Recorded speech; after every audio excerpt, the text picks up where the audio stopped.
आज हम खड़े हैं जोधपुर के अंदर, लगातार यहाँ पर जो दुष्कर्म हो रहे हैं, लॉ एंड ऑर्डर एक तरह से बिखर चुका है और राज्य सरकार की जिम्मेदारी बनती है।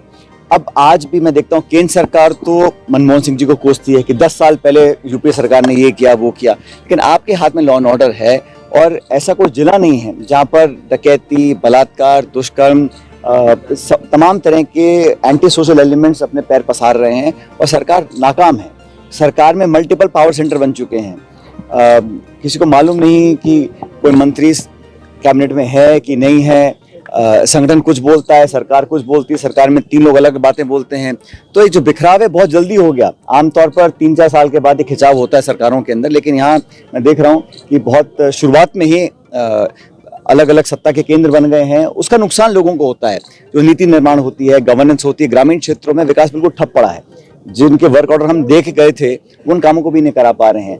तो मिसमैनेजमेंट भी है और मुझे लग रहा है कि भारतीय जनता पार्टी से लोग बहुत जल्द उनका मन उठ चुका है। जिस तरह से विवाद हुआ सर, आरपीएससी को भंग करने के लिए आपने कहा था, किरोड़ी मीणा जी भी कह रहे हैं, आप भी कह रहे हो। ये जो लोग बातें करते हैं, कानून की जो बहाने देकर बात करते हैं, पुनर्गठन करने में किसी को क्या आपत्ति है? जब संस्था इतनी खोखली हो चुकी है, उसकी विश्वसनीयता पर इतने सवाल उठ चुके हैं, लोग जेलों में जा रहे हैं, रिश्वत देते हुए पकड़े जा रहे हैं, तो जब आम व्यक्ति विश्वास उस संस्था में नहीं है तो संस्था से अब क्या उम्मीद करेंगे? और नए सिरे से अगर उनकी नियुक्तियों के अंदर जो पारदर्शिता वाले मापदंड होने चाहिए वो क्यों नहीं हो सकते हैं? और दोबारा से शुरुआत करके इसका पुनर्गठन क्यों नहीं किया जा सकता? अगर अच्छा शक्ति है, कोई करना चाहे तो कर सकता है, और नहीं करना है तो आप बहाने 100 दे सकते हैं। कानूनी अड़चन है, संवैधानिक अड़चन है, फलाना है, ढिमकाना है, लेकिन कोई करना चाहे, क्योंकि नौजवानों के भविष्य से खिलवाड़ करने का अधिकार किसी को नहीं है, किसी दल को, किसी पार्टी को, किसी नेता को। और जो नियुक्ति के मापदंड होते हैं उसको स्पष्ट किया जाना चाहिए और ऐसे बनाए जाए ताकि भविष्य में इस प्रकार की संभावना खत्म हो जाए। तो आरपीएससी की विश्वसनीयता खत्म हो चुकी है, उसको जीवित करना बहुत जरूरी है, क्योंकि नौजवानों का भविष्य जो है उस पर टिका हुआ है। और रोजगार के मुद्दे पर भाजपा बैकफुट पर ही है और रोजगार आप घोषणा कर रहे हैं कि हमने 4 लाख नौकरियों का संकल्प लिया है।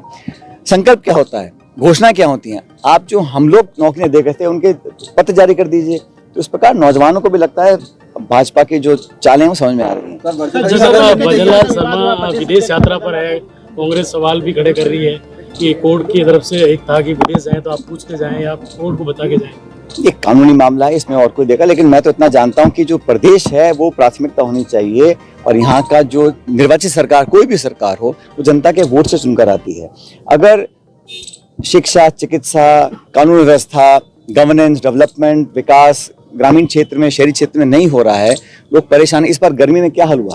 पानी, बिजली की इतनी किल्लत पहले कभी नहीं देखी और गर्मी हर साल पड़ती है। तो प्रबंधन की, इच्छा शक्ति की, ब्यूरोक्रेसी के ऊपर अपना प्रभाव रखने की कमी सरकार में मुझे साफ दिखाई दे रही है।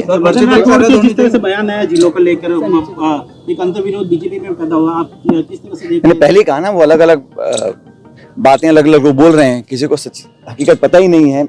कभी कोई नेता क्या बोलता है, कभी पलट जाते हैं, फिर विड्रॉ कर लेते हैं। तो असमंजस बना हुआ है पूरी सरकार। बंगाल में जो हालात हो रहे हैं, ममता सरकार को दबाने का प्रयास करता है, ये लोग कुछ करते हैं। देखिए, ऐसा है, किसी भी दुष्कर्म को हम सबको कठोर शब्दों में उसकी निंदा करनी पड़ेगी और करते हैं हम लोग। किसी सरकार हो, कोई शासन प्रशासन हो, लेकिन बच्चियों के साथ बलात्कार हो रहा है और जिस बर्बरता से किया गया उसको कौन सही मान सकता है? मैं तो कहता हूँ उस पर उचित कार्रवाई होनी चाहिए। सुप्रीम कोर्ट ने उस पर संज्ञान लिया है, सीबीआई जांच कर रही है, राज्य सरकार भी कर रही है, मिलकर उसका समाधान हो, ताकि भविष्य में इस प्रकार की घटनाएं अगर होती रहेंगी तो सभ्य समाज के लिए बहुत ही खतरे की घंटी है और ऐसा होना नहीं चाहिए किसी भी देश प्रदेश में, कहीं पर भी नहीं होना चाहिए। सर, ऑडियो टेपिंग मामले में राज्य सरकार ने सुप्रीम कोर्ट में अर्जी देते हुए केस वापस लिया है सर, जांच को लेकर क्या कुछ कहेंगे सर आप? तो सरकार बताए कि उन्होंने क्यों किया, किस लिए किया।